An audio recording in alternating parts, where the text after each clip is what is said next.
Señor y Dios, estamos delante de tu presencia. Venimos a presentarnos ante ti, Señor, como en la intención, en la necesidad, Señor, de que tú hables a nuestras vidas, en la intención de disponernos para escuchar tu voz a través de la exposición de tu palabra. Es nuestra esperanza que tu Espíritu Santo nos asista, nos ayude, que tu Espíritu Santo nos comunique tu verdad, nos comunique tu voluntad, nos dé entendimiento de cuál sea tu voluntad para cada uno de nosotros. Pedimos, pues, bendito Señor y Dios, Padre nuestro, que nos bendigas en este propósito y en este momento. En Cristo Jesús. Amén.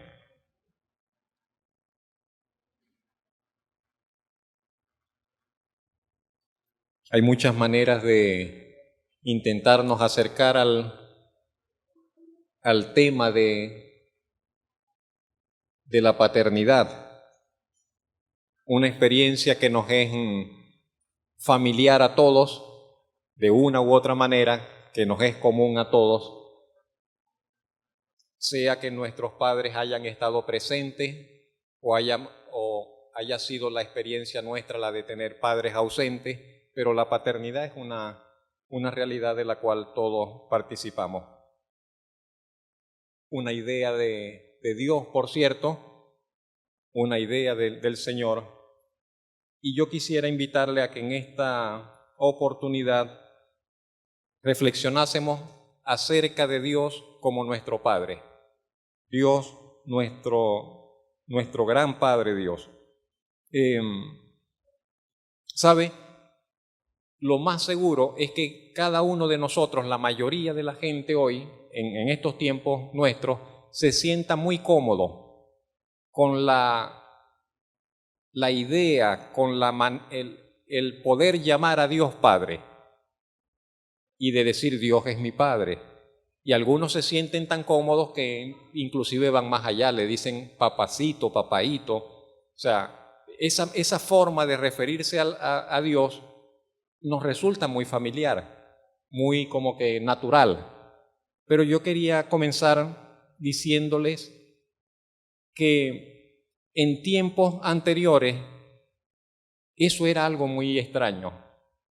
Nadie llamaba a Dios Padre. En tiempos anteriores nadie llamaba a Dios papá. Nadie. Y cuando digo tiempos anteriores estoy pensando en el Antiguo Testamento.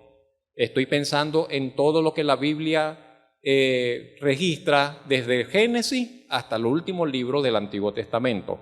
Allí nosotros no vamos a encontrar que el pueblo de Dios, que la gente llamaba a Dios Padre. Era algo muy, muy extraño en todo caso, ¿no? Ni siquiera el pueblo de Israel, que era el pueblo escogido, el pueblo de la promesa, ellos no llamaban a Dios, no se referían a Dios de esa manera. Hay un caso único encontramos en el Salmo 89, donde en una expresión del Salmo 89, como a manera de profecía y refiriéndose al rey David y al descendiente más ungido del rey David, por decirlo de alguna manera, se diría que se registra que él le diría a Dios, mi Padre eres tú, mi Dios y la roca de mi salvación. Eso está, por ejemplo, en el Salmo 89, 26. Pero más allá de esta expresión, no encontramos ese trato íntimo, familiar. Lo más cercano es cuando se dice, y Dios mismo dice del pueblo de Israel, que ellos son sus hijos. Que ellos son sus hijos. Y en todo caso es una paternidad como nacional, no individual, pero es como que el padre de la nación. Y la nación de Israel podría decir, tenemos a Dios por padre, como nación. Pero que alguien se dijera, no, que Dios es mi padre, eso no lo encontramos en las escrituras, no era la forma de hablar, no era la forma de expresarse, ¿no? Por eso cuando el Señor Jesucristo se manifiesta y el Señor Jesucristo comienza a enseñar y comienza a hablar de esa manera tan particular, tan diferente, que ninguno otro había hablado como Él, que la gente decía, no, pero es que Él habla de una forma diferente a los demás. ¿Y qué decía el Señor Jesucristo? Entonces el Señor Jesucristo decía, mi Padre que está en los cielos, mi Padre que está en los cielos. Pero ellos nunca habían escuchado a otros hablar de esa manera, ni a los otros maestros, ni a los otros escribas, ni a los otros que daban clases en las cátedras no hablaban de esa forma. Y algunos veían eso tan extraño, algunos para bien y otros para mal. A otros les gustaba y se sentían muy atraídos porque decían, Él habla de una forma diferente, con una naturalidad que nosotros nos identificamos con ello. Y con ese timbre diríamos nosotros, de sinceridad, de genuina verdad. Y las expresiones abundan.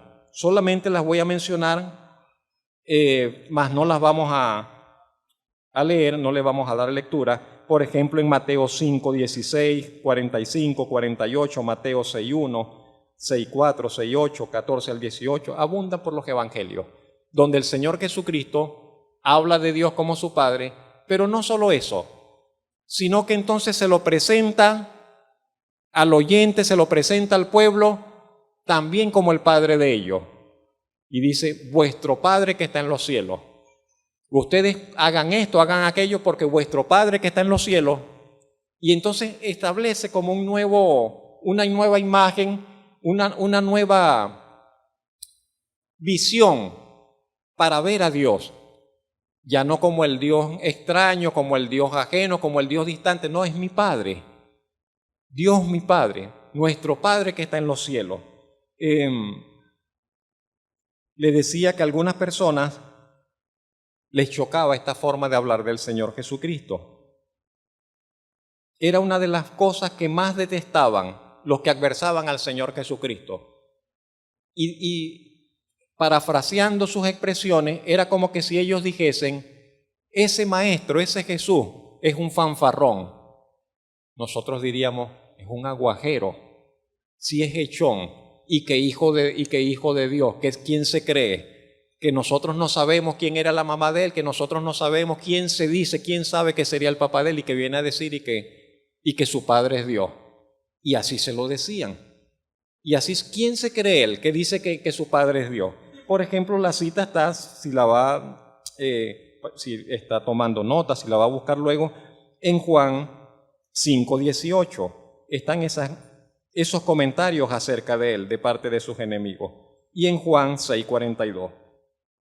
Lo cierto era, sin embargo, que con la venida del Señor Jesucristo se abría otra etapa. Con la venida del Señor Jesucristo y esa forma de presentar a Dios, se abría otro capítulo, se abría otra etapa en el plan del Señor, en el plan de Dios. El propósito de Dios para con la humanidad se ha venido dando por etapas. Cuando nosotros leemos la Escritura, cuando usted lee la Biblia ordenadamente, usted inmediatamente se va a dar cuenta de que hay etapas. Dios manifestó algo y lo dejó hasta allí. Luego, más adelante, Dios manifestó otra cosa que le da continuidad a lo anterior. Luego viene otra etapa. Hay etapas que se cierran y hay unas nuevas etapas que las sustituyen. Una etapa muy importante fue la etapa de la ley, como se le suele llamar. La etapa que está comprendida en el pacto que Dios hizo con Israel por medio de Moisés y les entregó la ley. Pero una etapa central en el progreso de la manifestación de la voluntad de Dios para con los hombres. Pero cuando el Señor Jesucristo viene y comienza a manifestar su mensaje, se da inicio a otra etapa diferente. De allí que la Escritura misma registra y dice, la ley por medio de Moisés fue dada, pero, y este pero es como que viene algo distinto, la gracia y la verdad vinieron por medio del Señor Jesucristo. Entonces se perciben esos cambios, esas diferentes etapas en el progreso de lo que Dios le manifestó a los hombres, a las personas.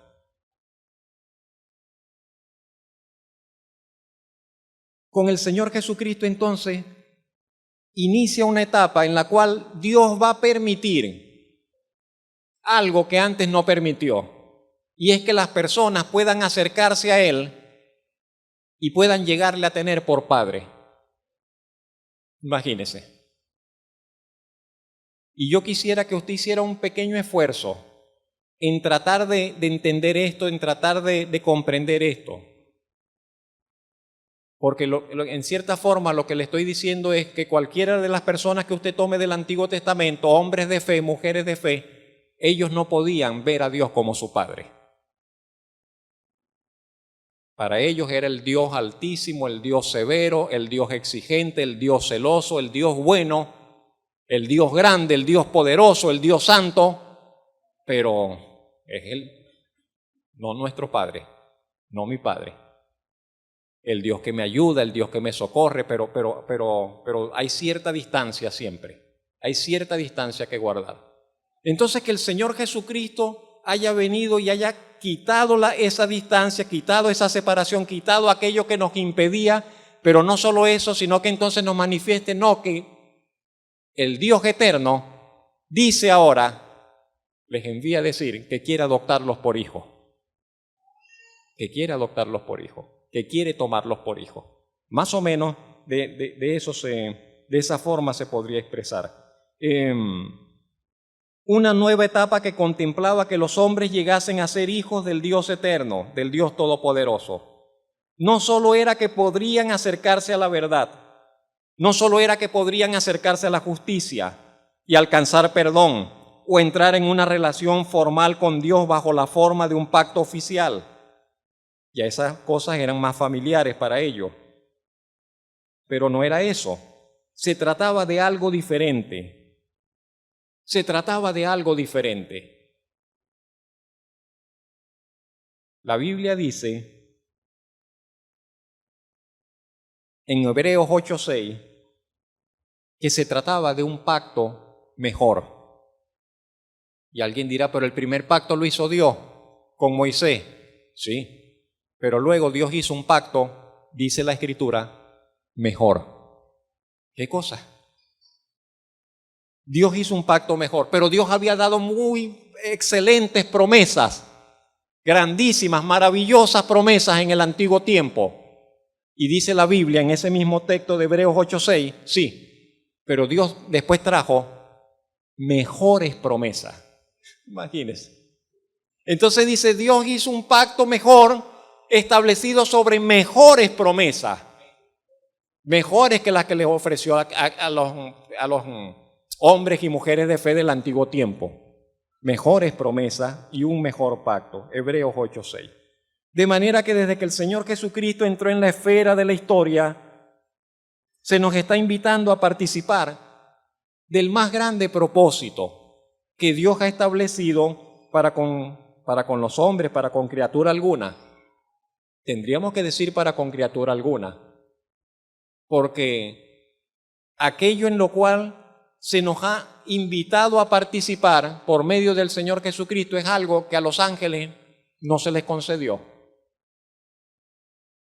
Y pensemos en ello, por ejemplo, y los ángeles son santos, y los ángeles ven el rostro de Dios, y los ángeles están en su presencia y le sirven perfectamente, santamente, y Dios se agrada perfectamente de ese servicio angelical, pero ellos no llegarán ni fueron considerados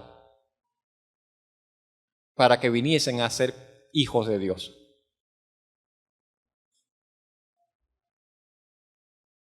Y aunque son superiores al ser humano en fuerza y en muchos otros aspectos, ninguno de los ángeles llegará a decir algún día, ahora Dios es mi Padre, soy hijo de Dios. Hay una cosa muy grande allí que se nos ha concedido, que no somos todavía capaces de valorar en todo lo que ello implica, pero que está allí en la Escritura.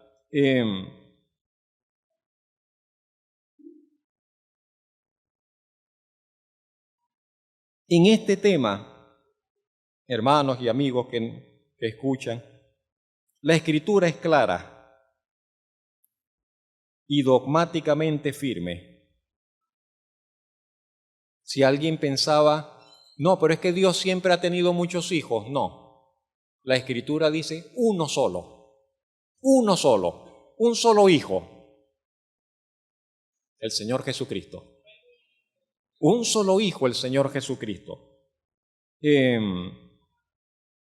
Con todo lo que ello implica, si es verdaderamente hijo de Dios, tiene que ser como Dios.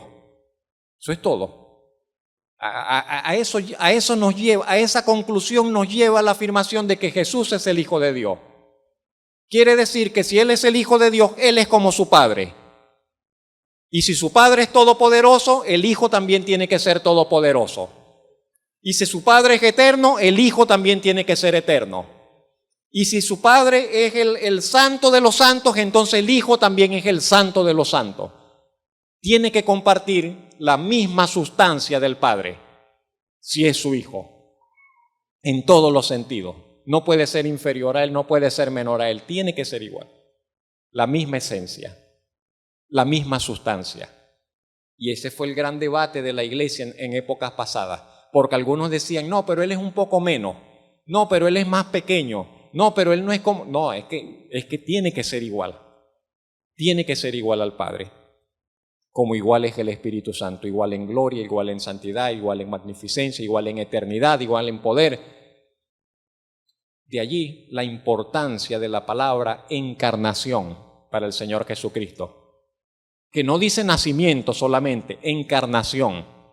El Verbo eterno que siempre existía, se encarnó, se manifestó en carne. Grande es este misterio, dice el evangelista. De allí la importancia de la encarnación, porque Jesucristo no es que vino y nació y allí comenzó a existir, no, es que desde la eternidad allá, insondable, desde toda la eternidad, Él ha estado con el Padre.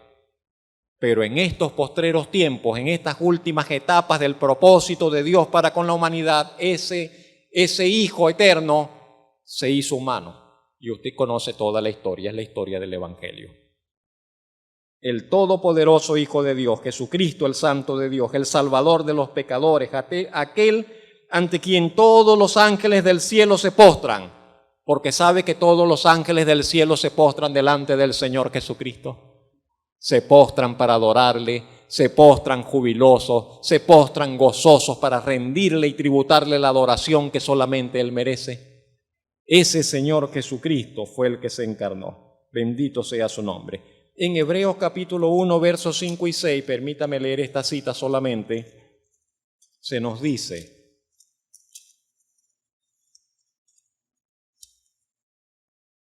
porque a cuál de los ángeles dijo Dios jamás, mi hijo eres tú, yo te he engendrado hoy. ¿A quién? ¿A cuál ángel se le dijo eso? Nunca, a ninguno. Y otra vez, yo seré a él padre y él me será a mí hijo. Y otra vez, cuando introduce al primogénito en el mundo, dice: adórenle todos los ángeles de Dios. Bendito sea el nombre del Señor Jesucristo. Y sabe, en este punto es cuando la palabra del Evangelio ofrece lo imposible. Ofrece lo imposible, lo jamás dicho, lo jamás imaginado, lo jamás soñado.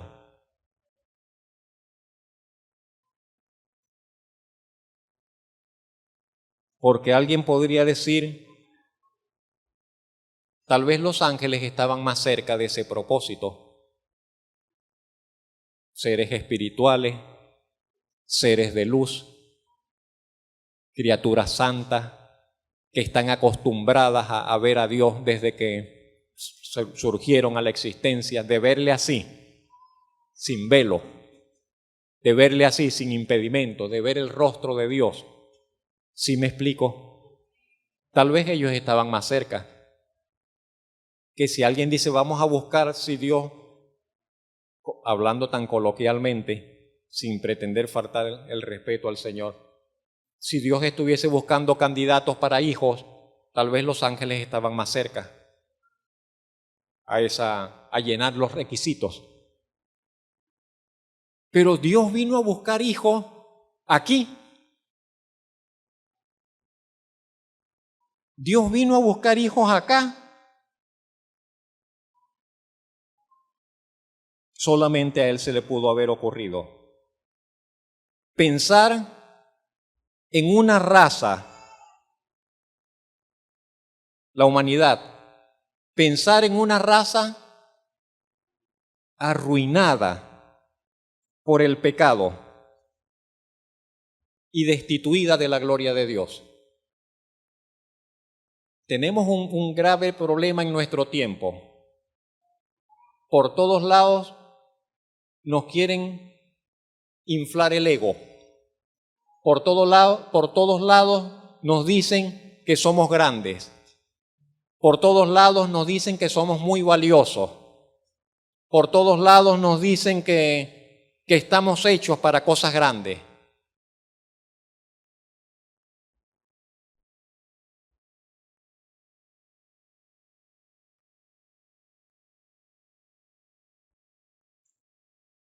Pero cuando Dios vino a buscar, cuando Dios vino a manifestar ese propósito, lo vino a desarrollar, lo vino a poner en marcha con una raza, con una humanidad que estaba arruinada, totalmente arruinada por el pecado, destituida de la gloria de Dios, en la cual todos sus miembros, todos los integrantes de la raza humana, de la especie humana, sin excepción, estaban muertos espiritualmente, dañados, podridos por dentro, podridos todos, desde lo más esencial e interior de su ser, sin la más mínima posibilidad de revertir o mejorar esa condición.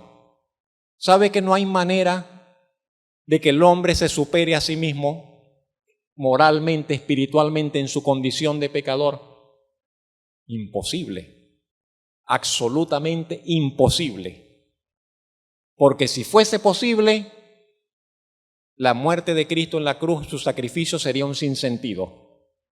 ¿Para qué venir a morir el Señor Jesucristo si el hombre se puede salvar, si se puede restituir a sí mismo, si se puede arreglar él mismo?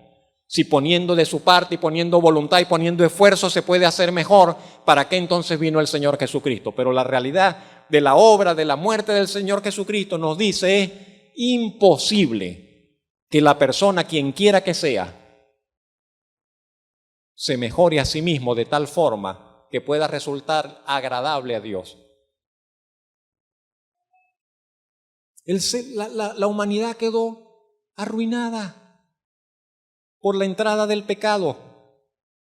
El ser humano, la raza quedó arruinada, contaminada, dañada, pero dañada irremediablemente, a menos que Dios hiciese lo que Él hizo al enviar al Señor Jesucristo a morir y a pagar el precio como lo hizo. De manera que esa era nuestra condición.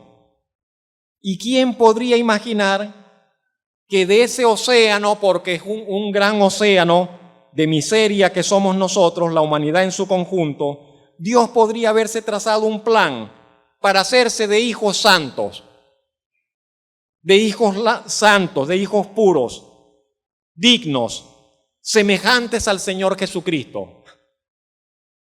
Porque eso es lo que hace el Evangelio. Toma esos pecadores, toma esas personas dañadas, imposibilitados, arruinados, y los convierte en nuevas criaturas, santas, dignas, justas, limpias y que habrán de ser perfeccionadas. y que habrán de ser perfeccionadas.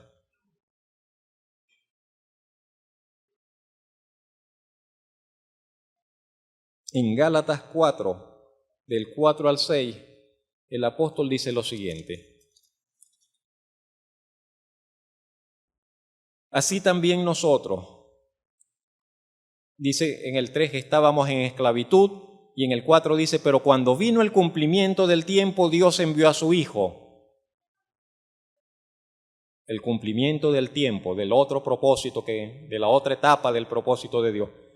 Envió a su Hijo, nacido de mujer, nacido bajo la ley, para que redimiese a los que estaban bajo la ley, a fin de que recibiésemos la adopción de hijos.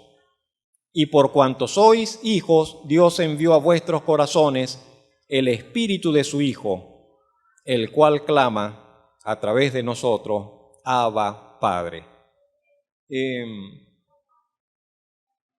Dios no tenía ninguna obligación. Siempre creo que nos hace bien recordar.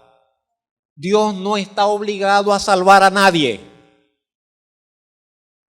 Dios no está obligado a salvar al hombre que le dio la espalda y se rebeló contra él.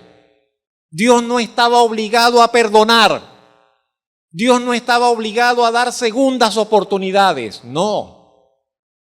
¿Qué hace usted con algo que se le daña y no tiene reparación? Mi esposa se pasa peleando conmigo porque yo guardo todo. ¿Para qué vas a guardar eso? Tengo mis planes, no me alcanza quizás no me alcance la vida para hacer las cosas. Pero lo que está dañado y no sirve, hay que botarlo. Si no tiene arreglo, si no se puede hacer nada, si no es útil para los propósitos, ¿qué vamos a hacer con eso? Hay que desecharlo. Y nosotros no servíamos para nada. Y usted no servía para nada. Y no tenía arreglo. Y yo tampoco. Y no había manera alguna. Y nadie iba a dar nada por nosotros. Y Dios no estaba obligado. Dios no tenía ninguna obligación para con nosotros. Porque Él nos creó, nos trajo a la existencia, nos dio todo y nosotros le dimos una bofetada. Nosotros lo insultamos, le dimos la espalda, dijimos no me interesa lo que tú hiciste conmigo, yo vivo mi vida como yo la quiera vivir. ¿O no fue así? ¿O no fue así? Todos nosotros lo hicimos. Y cuando se lo hicimos a nuestros padres, se lo hicimos a Él. Y cuando se lo hicimos a los que nos amaban, se lo hicimos a Él. Y cuando se lo hicimos a nuestra familia, se lo hicimos a Él. Y si lo hubiéramos tenido cara a cara, también se lo hubiésemos hecho a Él. Porque todos, dice la Biblia, pero es que no hay ni uno que no lo hubiese hecho. Esa es la situación de la humanidad. Esa es la situación nuestra. Y Dios no tenía obligación para con nosotros. ¿Qué obligación podría tener el Señor para con criaturas rebeldes, desleales, ingratas? Y sin embargo, Dios decidió soberanamente, sin ninguna presión ni obligación de nada, lo decidió porque lo quiso, lo decidió porque a Él le nació de su propio gusto, de su propia voluntad, independientemente de todos y de todo. Él decidió unilateralmente seguir haciéndole el bien a la humanidad. Pudo haber desechado la humanidad. Pudo haber dado fin a la historia humana cuando el hombre se rebeló. Pero no lo hizo así. Pudo haber dado por terminado el propósito para con el pueblo de Israel cuando el pueblo de Israel le dio la espalda. Pero no lo hizo así. Pudo haber acabado la historia de la humanidad siglos atrás, pero no lo ha hecho así. Y diría el Señor Jesucristo, Él sigue enviando sus bondades sobre la tierra, aunque los hombres le den la espalda. Y les da vida, y les hace que les salga el sol, y les envía lluvia, y hace que la tierra les produzca alimento. Le muestra muchas bondades a la humanidad, aunque no le den las gracias, Aunque luego la gente vaya y se postra delante de un palo, delante de un trozo de yeso, o diga, no, yo estoy acá porque yo vengo de un renacuajo que evolucionó. Digan lo que digan, Dios sigue mostrando sus bondades. Para los buenos, para con los buenos, entre comillas, y para con los malos, para con todos. Así lo dijo el Señor Jesucristo. Hace salir el sol sobre justos e injustos, sobre buenas personas y malas personas. A veces gente muy mala tiene una vida larga y de muchas comodidades. Dios se lo permite.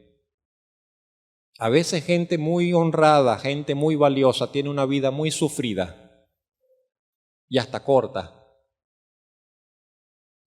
Son como incongruencias.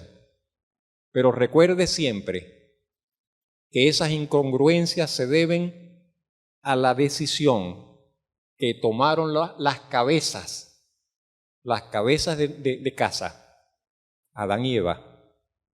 Ellos decidieron por todos nosotros y por eso estamos en este mundo como está. Recuerde siempre que el mundo está en esta condición por causa del pecado, que el hombre activamente decidió rebelarse contra su Creador. Pero vamos hacia un mundo nuevo, vamos hacia una tierra nueva, en los cuales morará la justicia, en las cuales no habrá muerte jamás, ni habrá enfermedad, ni habrá pecado, en los cuales el Señor será glorioso, el Señor será adorado y los suyos resplandecerán como el sol en su justicia. Bendito sea su nombre. Ahora, que Dios haya hecho eso con nosotros, dice, vengo a buscar hijos. Señor, y diría tal vez un ángel asombrado, Señor, ¿y vas a buscarlo allá? ¿Cómo se te ocurre buscar hijos allá entre esas criaturas? Y eso fue lo que él hizo. Descendió a este pozo a buscar hijos para su reino, para su propósito, para él mismo. De manera que a nosotros, que hoy nos llamamos hijos de Dios, que hoy nos consideramos hijos de Dios, que hoy nos reconocemos, porque la palabra de Dios nos invita a que nos reconozcamos hijos de Dios, porque la palabra de Dios nos dice sí, somos hechos hijos de Dios.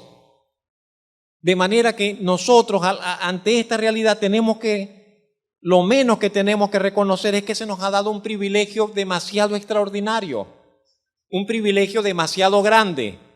El apóstol Juan diría de esta manera, primera de Juan capítulo 3, verso 1 al 3, mirad cuál amor nos ha dado el Padre. Fíjense la grandeza del amor de Dios para con nosotros. Miren qué amor nos ha manifestado el Padre, para que seamos llamados hijos de Dios.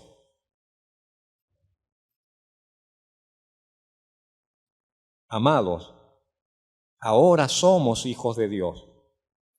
Y aún no se manifiesta lo que hemos de ser.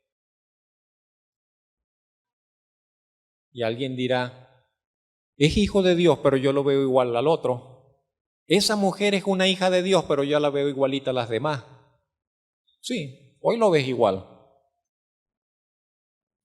Velo más adelante. Espera un poco y velos más adelante. Cuando los veas más adelante vas a ver que son únicos. Te darás cuenta de que no hay como ellos en toda la creación. Parecen iguales, parecen simples mortales, pero cuando se manifieste, se cumpla en ellos lo que se ha de cumplir, porque son hijos de Dios, en toda la creación no habrá un grupo como ese. Bendito sea el nombre del Señor. Bendito sea el nombre del Señor. Y sabe, este debe ser un pensamiento, como decir, fijo, un pensamiento permanente sobre este tema en nosotros. Al creer en la palabra del Evangelio, usted vino a ser participante de un propósito, de un privilegio muy grande. el poder tener a Dios por Padre. El poder tener a Dios por Padre. Y ese hecho de que podamos considerar a Dios nuestro Padre debería ser una fuente de asombro permanente.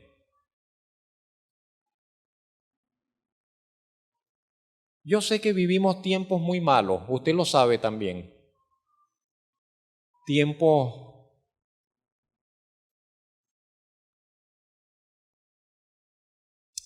de sinsentidos, tiempos oscuros, tiempos terribles, tiempos de mentes desnaturalizadas, tiempo de mentes enfermas. ¿Por qué le digo esto? Porque lo más sagrado y lo más hermoso que debería haber sobre la tierra es la relación de los padres para con sus hijos. La relación, el amor de los padres para con los hijos. Pero en estos tiempos nosotros vemos tantas bajezas. Padres que abandonan a sus hijos, padres que matan a sus hijos, padres que abusan de sus hijos. Qué cosa tan fea, terrible. Entonces a veces pensamos, bueno, Dios es Padre, pero no tenemos un modelo, una imagen con la cual ver lo especial, lo grande, lo importante, lo trascendente, lo significativo de que es ese hecho de que Dios sea nuestro Padre. Y eso debería ser una causa de asombro, de saber, no, es que Dios es mi Padre. Un sentir muy especial, que Dios es mi Padre. Una fuente permanente de asombro, de gratitud, sentirnos los más privilegiados en la vida porque tenemos a Dios por Padre. Los más privilegiados sobre la tierra porque Dios es nuestro Padre.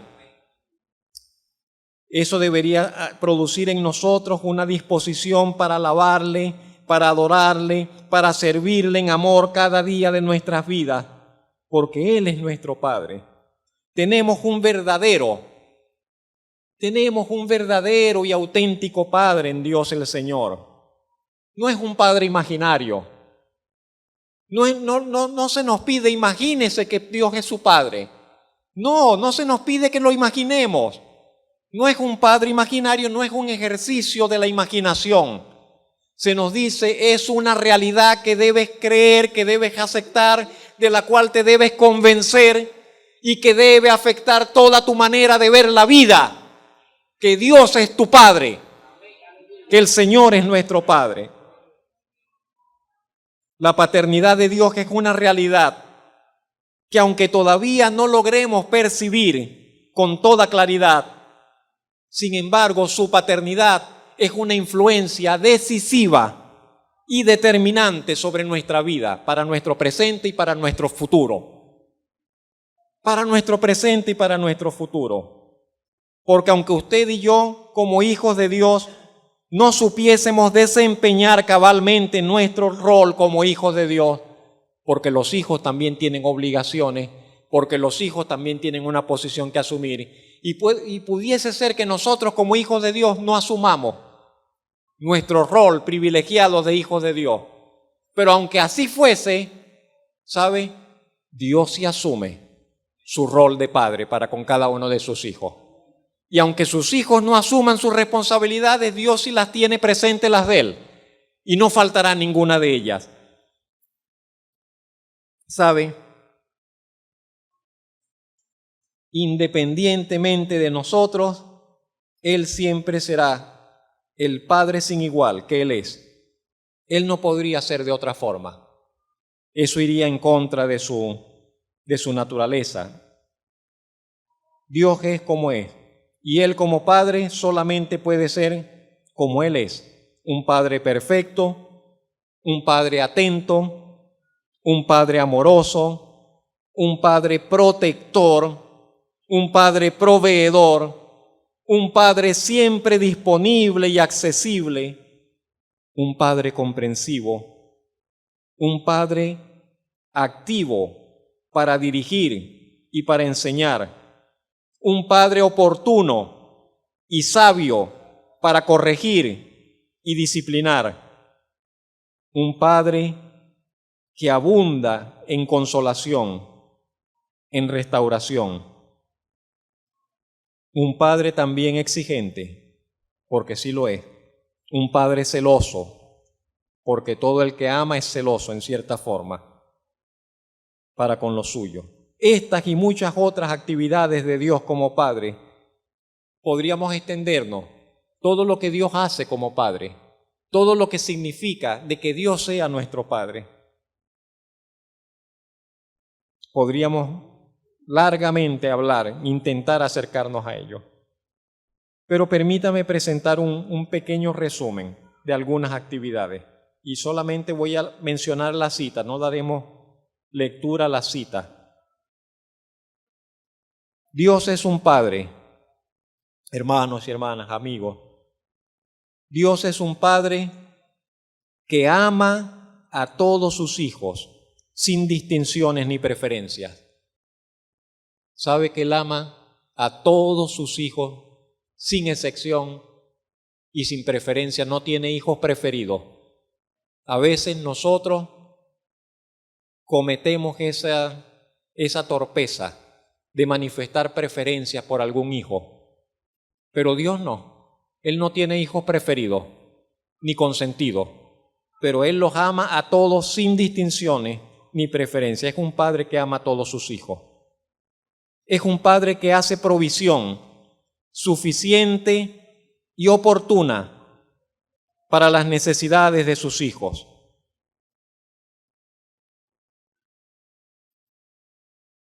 ¿Habrá algo que usted como hijo de Dios necesita y que su padre no se lo provea? No creo. Dios provee a sus hijos. Dios como Padre hace provisión suficiente y oportuna para las necesidades de sus hijos. Mateo 6:32. Dios es un Padre que siempre está disponible para recibir a sus hijos y escucharles. Hebreos 4:16.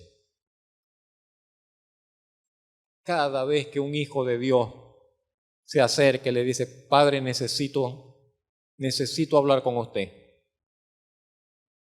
Y Dios el Padre solamente está esperando porque nosotros nos acerquemos. Siempre disponible. No le va a decir, estoy ocupado, ven luego. No le va a decir, no te puedo atender, no te puedo escuchar. Siempre está esperando y siempre que usted vaya lo va a conseguir en disposición. Dios es un Padre que recompensa a sus hijos cuando lo merecen. ¿Sabe? Dios es un Padre que recompensa, premia a sus hijos. Él considera que hay acciones que merecen ser recompensadas y las recompensa. Él considera de que hay cosas que usted hace que merecen un reconocimiento, que merecen un premio. Dios es galardonador y Él es un Padre que recompensa. Él es un Padre que recompensa. Pero también es un Padre que castiga. Usted va a escuchar cada vez más voces que le dicen Dios no castiga. Mentira, no le crea. Dios castiga. Cada vez se escucha más, no, que Dios no castiga a nadie, que Dios es solo amor. Mentira, es falso. La Biblia dice que Dios es un Padre que castiga, que disciplina y azota a todo aquel que recibe por hijo. Hebreos 12, del 5 al 6. La Biblia enseña que Dios como Padre castiga y azota a sus hijos. Pero no por rabietas. No es que Dios agarró una rabieta y la pagó con el hijo. No. Él azota, disciplina y castiga a sus hijos porque es necesario, porque sus acciones lo merecen. No castigará inmerecidamente, no disciplinará inmerecidamente. No dirá, no, eso fue el hermano, pero ahora los dos lo pagan. No es eso, no de esa forma. Pero azota y castiga definitivamente a cada uno de sus hijos cuando sus acciones lo merecen. Dios es un Padre que perdona, por otro lado. Hemos fallado, hemos pecado, seguiremos fallando, seguiremos pecando en determinados momentos. La idea sería que cada vez, a medida que va pasando el tiempo, usted peque menos. Que cada vez usted sea más sabio para vivir y tome mejores decisiones. Que cada vez usted sea más cuidadoso con su vivir y sea más santo para Dios. Que cada vez usted aprenda a cuidar su pensamiento, a cuidar su corazón, a cuidar su boca, a cuidar todo lo que usted hace. Pero con todo y todo, de vez en cuando usted se encontrará con que ha dicho algo que no debería decir, que pensó algo que no debería pensar, que hizo algo que no debió hacer, y encontrará: he fallado, he pecado contra mi Padre. Y entonces, ¿qué dice la Escritura? Dice que Dios, sin embargo, es un Padre que perdona. Es un Padre que perdona y olvida las ofensas y olvida las faltas cometidas una vez reconocidas, y concede nuevas oportunidades y concede nuevos comienzos. Primera de Juan 1:9. Un hijo de Dios puede tener la certeza, la seguridad de que cuando ha reconocido su pecado y lo ha confesado a Dios, la Biblia dice, ese pecado es como si hubiera sido echado en lo profundo del océano y nadie más, nunca más será sacado, nunca más será recordado. Dios no es un padre que le va a salir a sus hijos: no, porque te acuerdas que cuando lo hiciste aquello el año antepasado, ¿te acuerdas que aquella vez me fallaste también? Dios no va a hacer, no obra de esa forma como Padre. Porque pecado que nosotros confesamos y nos apartamos, el Señor lo olvida y nunca más lo traerá a memoria. Puede ser que nosotros lo recordemos, pero Dios nunca más nos lo traerá a memoria ni nos lo echará en cara. Lo perdonó y lo olvidó. Lo perdonó y nos limpió. Lo perdonó y nos dio otra oportunidad, una nueva oportunidad para hacer las cosas mejor, para vivir de una mejor manera para Él. Dios es un Padre que juzga, examina y evalúa la obra de cada uno de sus hijos. Yo creo que todos los padres hacemos esto con nuestros hijos. Vamos mirando, nos formamos nuestras opiniones, si van bien encaminados, si lo van haciendo bien, si nos preocupamos, si vemos que no está tan correcta la cosa como debería ser. En cierta forma, nuestro Padre Celestial hace eso mismo también con nosotros. Nos juzga, nos chequea, nos mete el ojo, nos evalúa, nos examina. La Biblia dice en 1 de Pedro 1:17 que Él ha de juzgar, de examinar la obra de cada uno de sus hijos. Dios es un Padre que, por otro lado, sin tener falsas expectativas de sus hijos, Él espera y pide lo mejor de cada uno de ellos.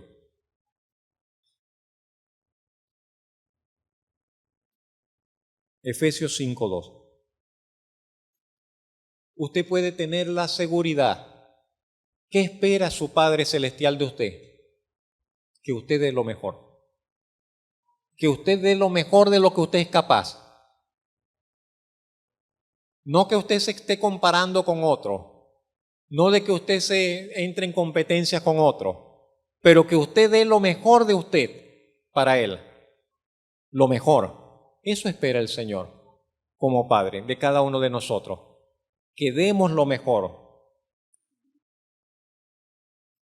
Dios es un Padre, según Mateo 5:14-16, que se regocija en el buen proceder y vivir de sus hijos.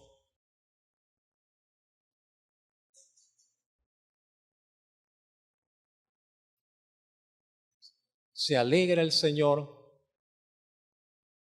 se agrada el Señor, por expresarlo de otra forma, cuando nosotros vivimos bien.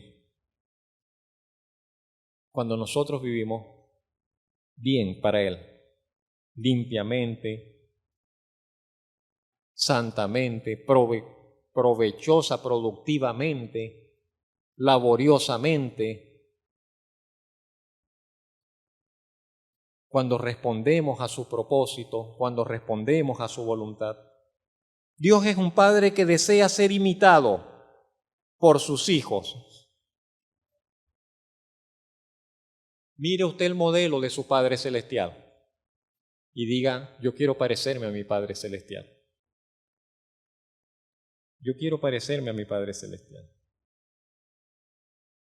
Él quiere, de hecho, su propósito se expresa como que en hacernos semejantes al Señor Jesucristo, semejantes a Él. Y el Señor Jesucristo en una oportunidad diría, sean perfectos como su Padre Celestial que está en los cielos es perfecto. Imagínense. Entonces es un asunto de acercarnos, de querer ser imitadores del Señor, imitadores de nuestro Padre, de ser parecidos a nuestro Padre. Si mi Padre hace el bien, yo quiero aprender a hacer el bien. Si mi Padre es misericordioso, yo quiero mostrarme misericordioso. Si mi Padre es justo, yo quiero vivir en justicia. Si mi Padre es bueno, yo quiero aprender a vivir en la bondad. Dios es un Padre que se presenta a sí mismo como modelo de virtud. No nos pide algo que Él no haya hecho. Note eso también. Dios no pide algo que Él no haya hecho primero por nosotros.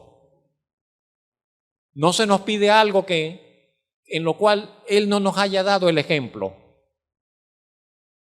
Diría el Señor Jesucristo, ejemplo les he dado para que así como yo he hecho, ustedes también lo hagan. Entonces nos ha sido dado el ejemplo y Dios espera, Dios como nuestro Padre espera que nosotros le imitemos. Él se ha presentado como el modelo y nosotros al verlo a Él, entonces sabemos lo que tenemos que hacer. Y cuando usted tenga dudas, ¿qué tendré, qué debo decidir en esta situación? Mire a su Padre y vea cómo Él solucionó, y vea cómo Él logró, y vea cómo Él dictaminó. Y entonces, con ese modelo usted haga lo que tiene que hacer. Dios es un Padre que recompensa públicamente las acciones que sus hijos realizan en secreto.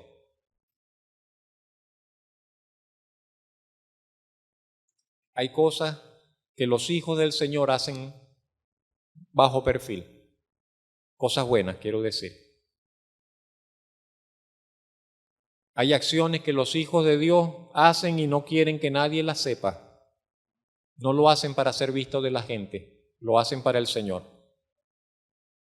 Pero sin embargo, Dios ha dicho que esas acciones secretas, esas buenas acciones secretas, las va a recompensar en público. Él es así, Él quiere hacerlo así. Bendito su nombre. Dios es un Padre que conoce las necesidades de sus hijos, aún antes de que ellos las manifiesten. ¿No cree usted que eso es demasiado? Que antes de que usted diga algo, su Padre Celestial dice, ya yo sé. Que antes de que usted abra la boca para orar y decirle, Señor, Él le podría decir, ya yo sé. Y ya lo tengo presente. Y ya lo tengo solucionado. ¿No debería eso llenar nuestros corazones de una paz, de una seguridad, de una esperanza? Saber que nuestro Padre Celestial sabe cuáles son nuestras necesidades y que no necesita ni siquiera que se las digamos porque ya Él las conoce.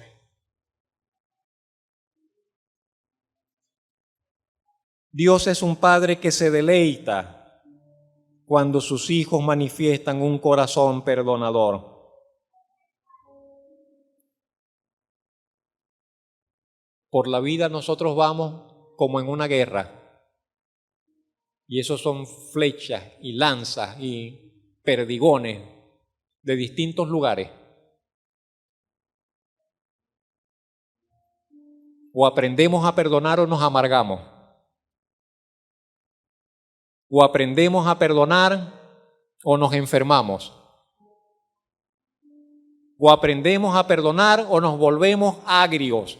Y nuestro cristianismo también será agrio, será amargo. Pero Él nos ha dado un ejemplo de perdón. Y así como Él nos perdonó, sin miramientos, nos perdonó todo. Así nos invita a que nosotros también perdonemos. Y Él se deleita cuando nosotros decimos, Señor, yo quiero tener un corazón perdonador como el tuyo. Haga lo que tenga que hacer, pero permita que el Señor obre en usted y usted pueda tener un corazón perdonador. Eso alegrará a su Padre Celestial. Dios es un Padre que entrega buenos y valiosos dones a sus hijos. Sí. No entrega baratijas, no entrega cosas de escaso valor. Dios, todo lo que recibimos de Él es muy bueno. Todo lo que recibimos de Él es muy valioso, absolutamente todo. No podrá pensar usted en algo que reciba de Dios que no sea valioso. Pero es que no hay nada. Todo es tan valioso de lo que el Señor le regala como Padre. Dos cosas más quiero mencionar. Ya estamos por terminar. Dios es un Padre que defiende combativamente a sus hijos ante quien intente dañarles.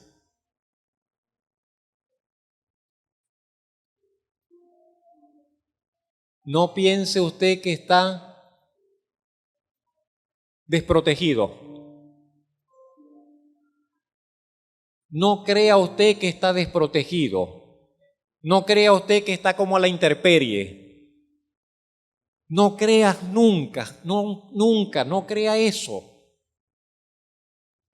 Que alguien vendrá y le va a hacer daño y su Padre Celestial sencillamente se quedará de brazos cruzados y verá cómo le dañan y le perjudican. Dios es un Padre que defiende combativamente a sus hijos. Dios defiende a sus hijos. Dios defiende a sus hijos. Por último, Dios es un Padre que se ha comprometido en honrar la unidad en fe y oración de sus hijos. Mateo 18, 19. Si dos de vosotros se pusieren de acuerdo acerca de cualquier cosa que pidieren, si dos tan siquiera se pusieren de acuerdo para pedir sobre algo, será hecho por el Padre que está en los cielos. Podríamos seguir. La lista podría ser interminable. Como infinitas son las cualidades, las excelencias de nuestro Dios y Padre. Pero lo que importa no es la lista, no es la amplitud de las acciones que podamos mencionar. ¿Sabe? Lo que importa es la realidad de esto. Lo estás viviendo, hermano. Lo que importa es la realidad de esto. Lo estamos viviendo. Estamos en realidad experimentando esa bendita y privilegiada paternidad en nuestras vidas. Lo estamos sintiendo así, lo estamos experimentando así, lo estamos viviendo así. Estamos nosotros experimentando a plenitud el privilegio que comporta que Dios sea nuestro Padre y que nosotros seamos sus hijos.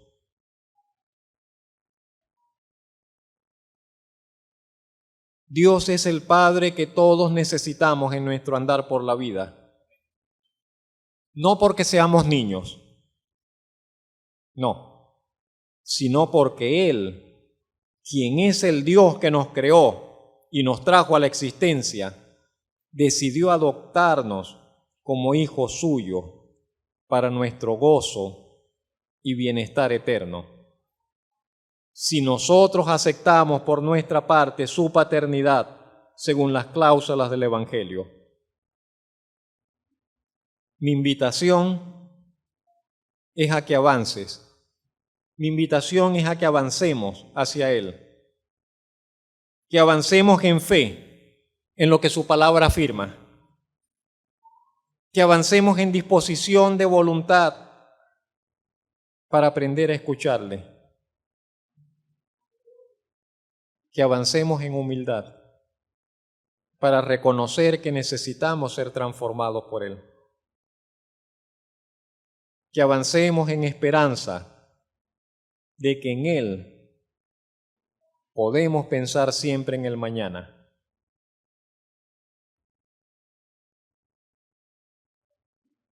Con Él como Padre tenemos una eternidad de vida, una eternidad de bien, una eternidad de paz, siempre delante de nuestras vidas.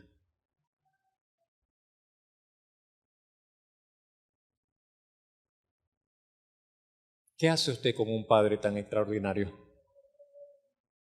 ¿Qué hace usted con un Padre tan grande?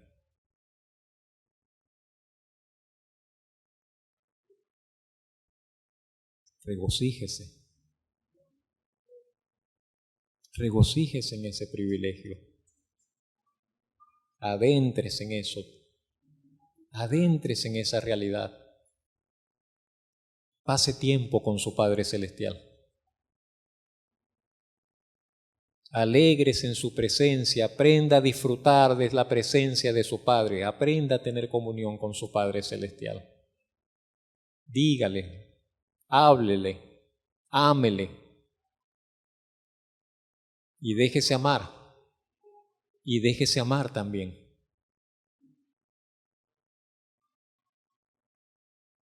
Déjese aconsejar, déjese corregir. Déjese enseñar. No se ofenda, déjese exhortar.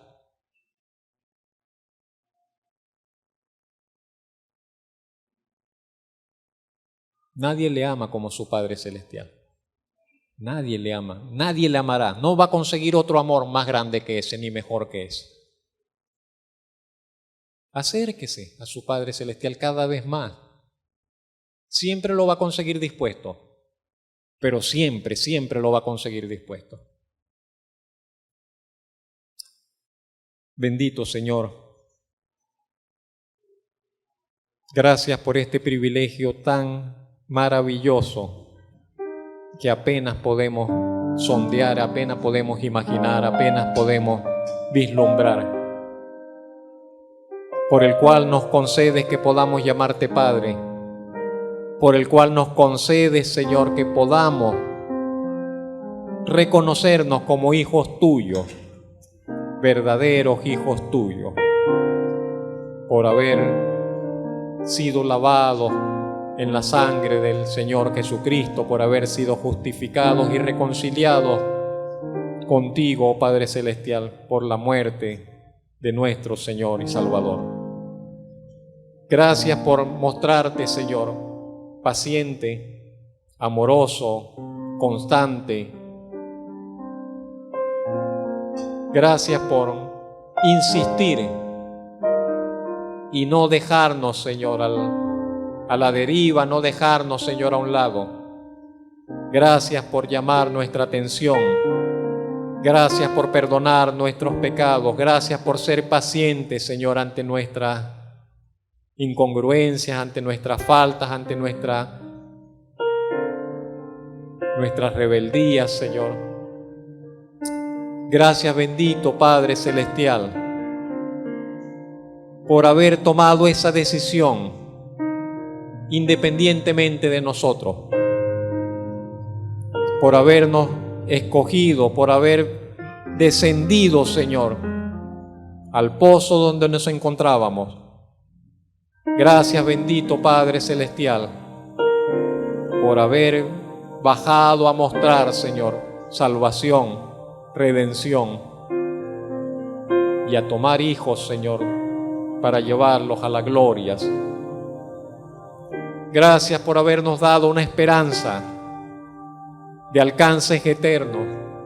No la podemos imaginar, pero podemos confiar en que la disfrutaremos, en que nos maravillaremos, Señor, en tu presencia. Gracias por ayudarnos, Señor, en el presente, en todas nuestras contradicciones, en todos nuestros conflictos, en todos nuestros problemas, aún en medio de nuestras faltas y de nuestros pecados. Gracias por cada una de las excelencias que nos manifiestas de tu glorioso obrar, de tu gloriosa paternidad. Queremos responder con lealtad, queremos responder con gratitud, queremos responder, Señor, con admiración, queremos responder con amor. Queremos aprender a responder, Señor, con esa totalidad de nuestro ser, que sin reservas nos reconozcamos como tuyos y te tengamos, Señor, como nuestro glorioso, maravilloso y eterno Padre. Alabamos tu nombre en esta mañana. Te encomendamos nuestro vivir a ti, Señor, en Cristo Jesús. Amén y amén. Que el Señor le bendiga.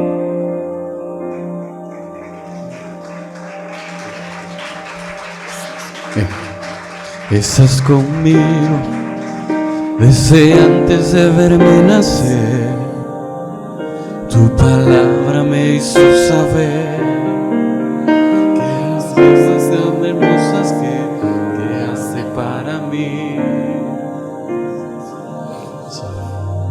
que en tus planes me encontrara yo.